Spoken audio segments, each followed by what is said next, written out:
Olá, meus amigos, meus irmãos, como é que estão?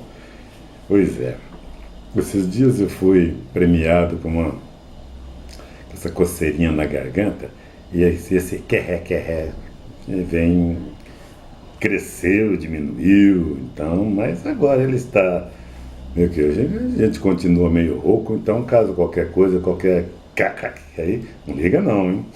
Isso vai acontecer. E outra coisa também. Bom, se vocês andam gostando das nossas histórias, vai lá, clica lá no sininho, dá no OK, dá um like, né? Inscreva lá no nosso blog, e assim vocês receberão direto esses nossos textos que, conforme a gente vai descobrindo, nós vamos passando para os nossos irmãos, né? E, e dessa vez a pesquisa nos aprofunda, meus irmãos. A pesquisa nos aprofunda e muito. Eu vou contar. Essa semana nós tivemos aí a semana da abolição dos escravos, e publicamos aí a Lei Áurea, né? Mas tudo tem um fundo. Por que nós chegamos até a Lei Áurea? Então, atrás da cortina lá de quem assinou a Lei Áurea, a princesa Isabel, é, atrás disso vieram muitas coisas, foram decorrentes de muitas coisas, até chegar ao ponto da assinatura. Então, uma das entidades que mais brigaram e foram a favor da abolição foi nada mais, nada menos a maçonaria. E dentre minhas pesquisas eu encontrei a grande loja do Piauí, que publicou um texto maravilhoso do nosso irmão Carlos Nobres. Eu fiquei entusiasmado com esse texto e fizemos uma ajeitada aqui, cortamos alguma coisa, mas eu vou dizer parte desse texto para os nossos irmãos. Então, os afros vão ficar sabendo muita coisa que não sabiam. E a gente também tem coisas que não conhecemos assim a fundo, né? Mas no final nós vamos aprendendo e conhecendo juntos. Vamos lá. Então encontramos aqui a grande loja maçônica do Piauí. Ela publicou A Maçonaria e a Abolição da Escravatura. Havia uma mídia negra, digamos assim, que repercutia a discussão racial através dos jornais com títulos bem sugestivos, tais como O Criolinho, O Crioulo, O Brasileiro Pardo e outros títulos. Digamos que eles dizem também, né, que sem a maçonaria não teria havido a abolição. E sem 5 grandes maçons negros do século XIX. Eles eram Rebouças, Patrocínio, Gama, Paula Brito e Montezuma. A luta pela libertação negra não seria tão marcante e fundamental, entendeu? Então, guardamos bem esses nomes. Lá na frente nós vamos falando novamente, repetindo esses nomes.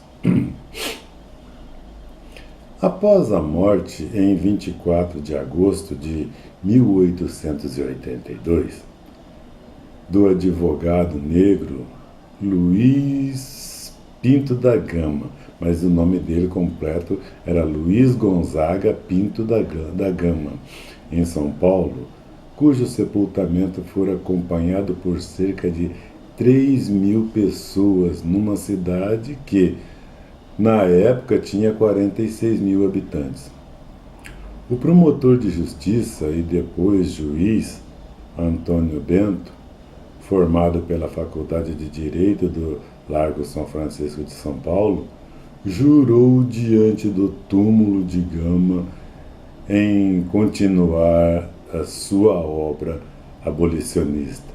Luiz Gama, todo mundo sabe que ele tinha língua ferina, né? E todo mundo tinha medo da língua dele.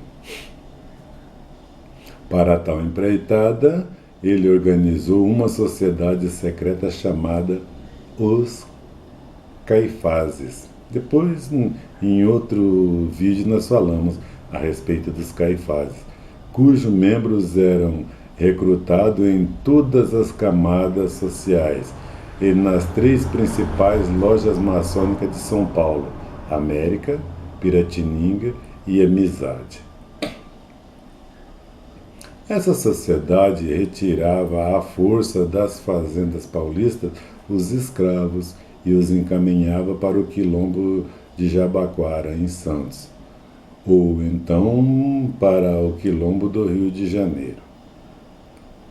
Já no enterro de José do Patrocínio, jornalista mulato, morto em 30 de janeiro de 1905, contou com um roteiro previamente traçado pelos líderes abolicionistas para que diversos oradores se revezassem em discussão de louvação ao morto ilustre em determinados lugares da cidade, como a Praça Tiradentes, Campo de Santana, por exemplo, até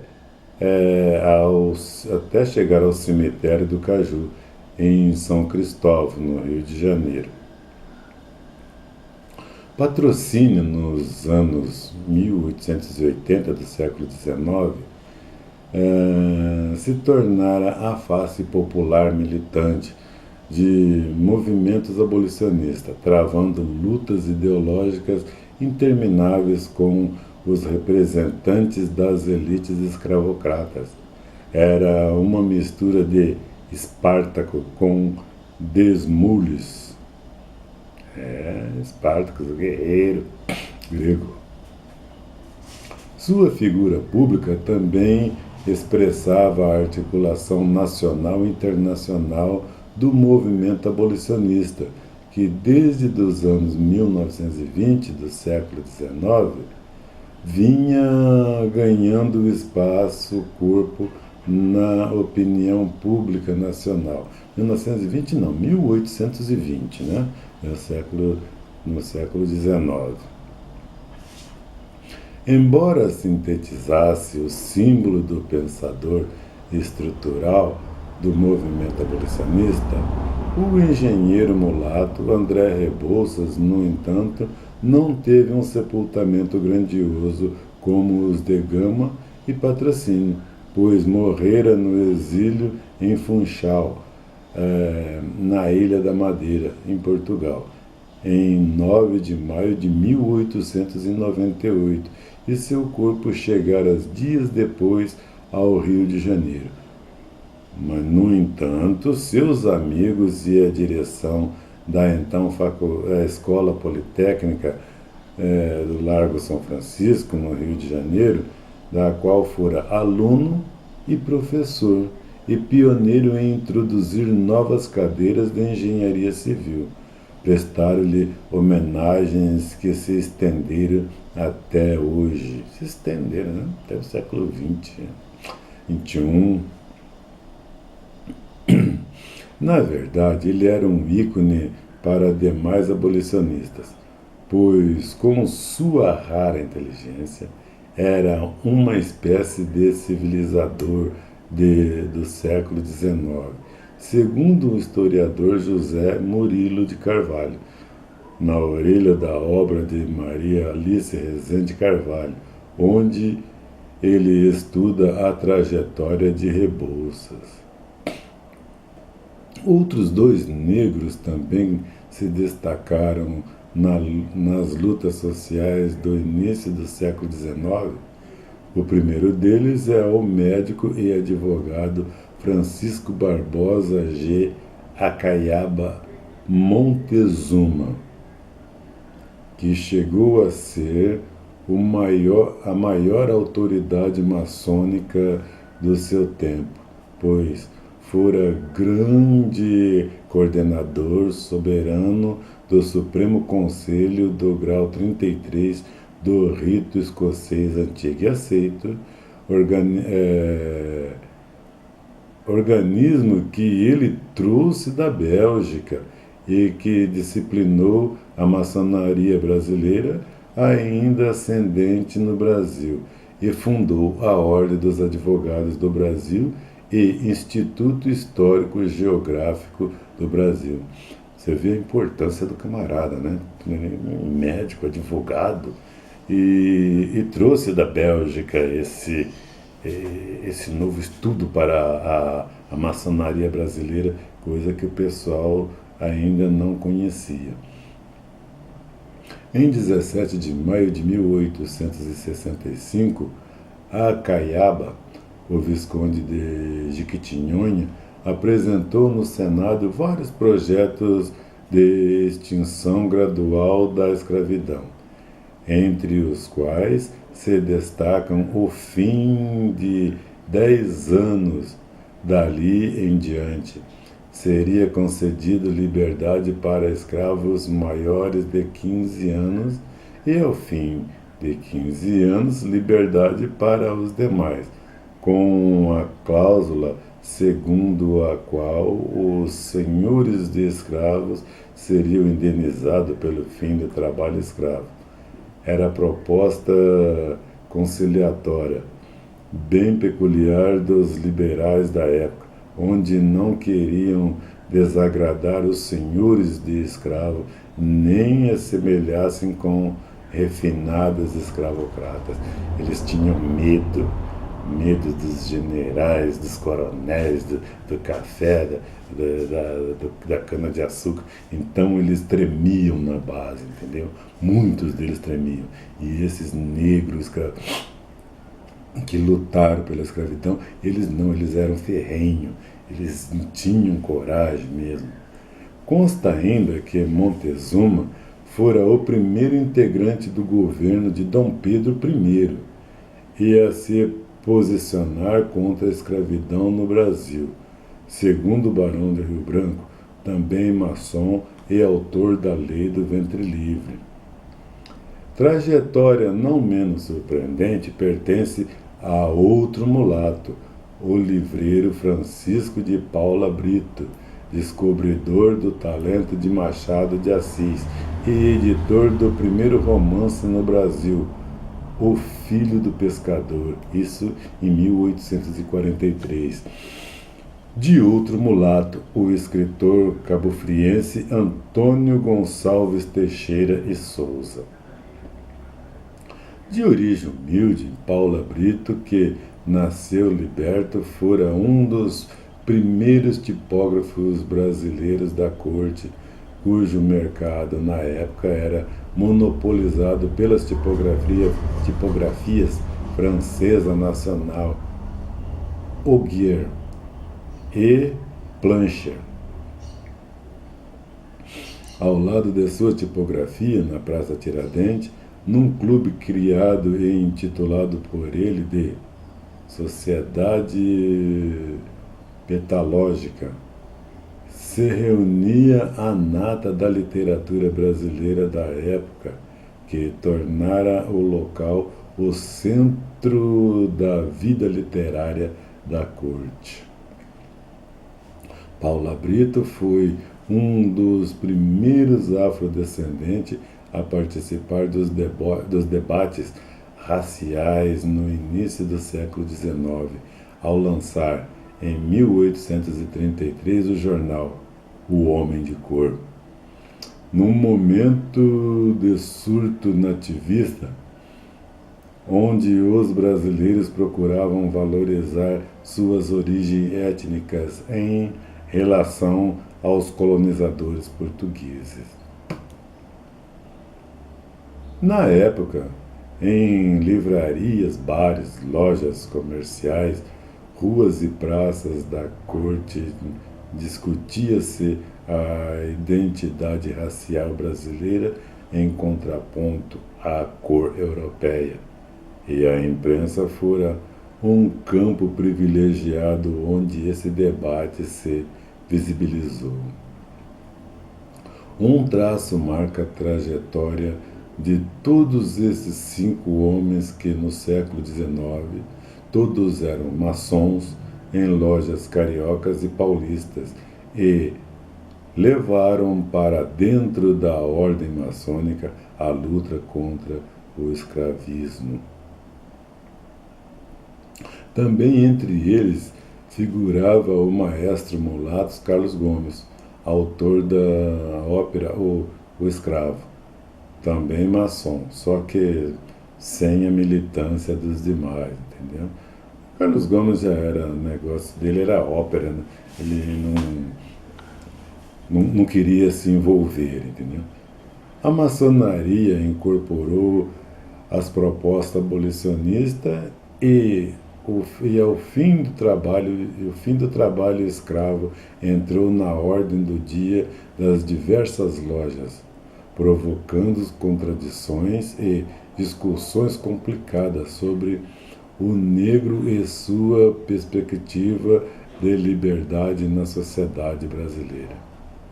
Nesse sentido, Gama, Patrocínio, Rebouça, Montezuma e Paula Brito talvez tenham sido os afrodescendentes que mais se destacaram numa sociedade antagônica a eles. Naquele período, pois, eram homens com personalidade e alma complexa. Embora nascidos livres, sentiam dores internas profundas ao verem a totalidade dos negros fazendo os serviços mais pesados e humilhantes da sociedade brasileira. Para eles, a liberdade do escravo entrou na ordem do dia de suas ações políticas. Todos eles nasceram livres, né? O Luiz Gama nasceu livre, mas foi vendido pelo pai como escravo, que todo mundo sabe, né? Quem não souber, tem o meu livro aí, o livro de Luiz Gama, que pode pedir, que nós enviamos para qualquer parte do mundo, tá?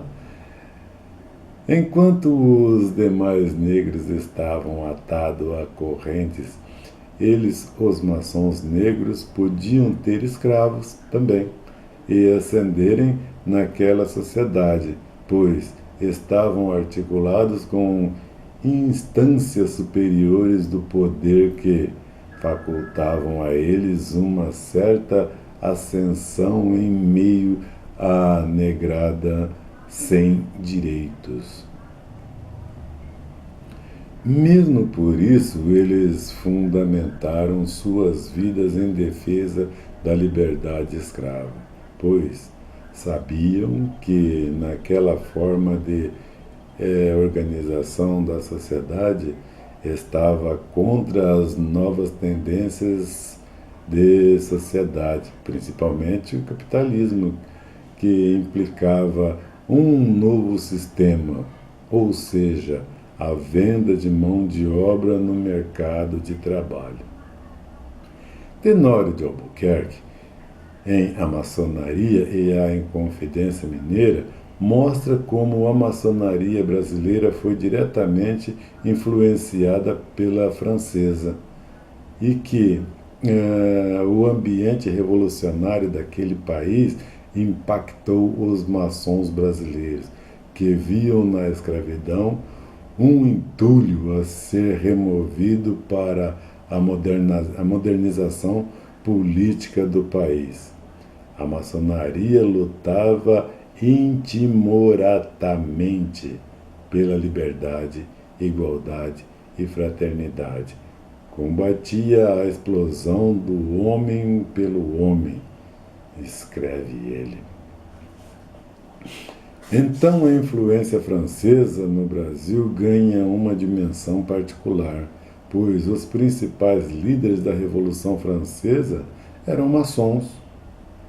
Demolius, Marat, Mirabeau, Robespierre, Danton, juntamente com o enciclopedista Diderot, Voltaire e Kurt de Giblin. No Brasil, a maçonaria esteve desde cedo combatendo a escravidão. Em 1798, em Salvador, uma das supostas primeiras lojas maçônicas, a Cavaleiros da Luz, ajudou os escravos a iniciar a revolta dos alfaiates, inaugurando a primeira revolta social brasileira. Não se sabe da presença de maçons negros na Cavaleiros da Luz. Mas por volta de 1820, 22 anos depois, encontramos maçons negros participando das primeiras lutas contra a escravidão, de acordo com Albuquerque, em Os Maçons e a Abolição da Escravatura, tendo como aliado intelectuais urbanos maçons que também sonhavam com o fim da monarquia e a instauração da república. Em geral, o papel dos bodes negros, bode é como é apelidado o maçom brasileiro, era o de ser o elo de ligação do liberalismo, das lojas e a sociedade civil, ou seja, as ideias discutidas em lojas maçônicas podiam ser aplicadas para a reforma política do Estado e da sociedade civil.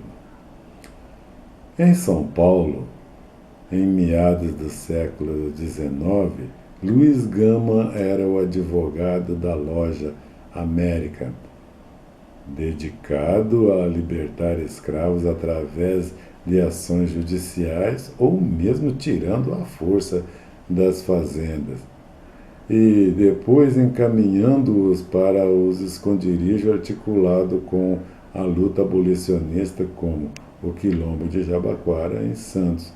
Gama se tornara então um herói popular em todo o Brasil, e é provável que tenha libertado centenas de escravos em ações judiciais, segundo Azevedo. Existem várias biografias de André Rebouças. Destacamos algumas delas, quais sejam André Rebouças, de José Louzeiro, André Rebouça e seu Tempo, de Sidney de Santos, o Quinto Século, André Rebouça e a Construção do Brasil, de Maria Alice e de Carvalho, e André Rebouça, Reforma e Utopia no contexto do segundo reinado de Joselice Juca. Esses autores enfatizam a inteligência, o caráter e a capacidade de Rebouças em pensar a ação abolicionista para a frente, ou seja, tá vendo? Falei que a gargantinha ia pifar. Ou seja, Rebouças, prévias após a abolição, a instalação da reforma agrária, onde os libertados podiam receber terras para desenvolver atividades agrícolas, já como cidadão livre dos grilhões.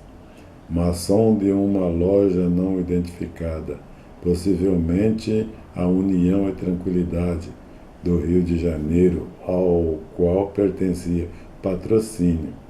Rebouças fora amigo de outro maçom negro famoso, o maestro Carlos Gomes, que já dito, que no entanto nunca foi militante de causa abolicionista. Nesse sentido, mais nos aproximarmos, por exemplo, da análise dos jornais abolicionistas, existiram vários. É necessário também consultar os jornais da linha escravocrata, que também exprimiram as reações das elites agrárias expressas em golpes regimentais na Câmara do Senado para que leis abolicionistas não fossem aprovadas. Manipulação de processos jurídicos, cooptação de elites abolicionistas, apadrinhamentos e aplicação de políticas imigracionistas, entre outras reações ao fim da escravidão no Brasil do século XIX. A gente sabe, pelo menos, que o Conde Deu, o marido da princesa Isabel, era um que não queria que ela assinasse a Lei Áurea. Não? Então, aqui eu quero parabenizar esse irmão Carlos Nobre por esse apanhado que era bem maior e por nos dar essa oportunidade de mais conhecimento a respeito da abolição, da maçonaria na abolição da escravatura. Né? E a grande loja maçônica lá do Piauí também por ter nos brindado com essa publicação. Magnífico, meus irmãos, magníficos. Vou entrar em contato com a loja para dizer-lhe desse feito e que nós estamos e publiquei, faz lá também do nosso trabalho, né, para que eles tomem conhecimento para que nós aqui do Sul estamos empenhados em falar o que foi a escravidão no Brasil. Então, depois desse breve papo aqui gostoso, né? Espero que lá no nosso próximo bate-papo vocês já tenham linkado, tenham falado desse nosso trabalho e, inclusive, façam perguntas, né? Para que a gente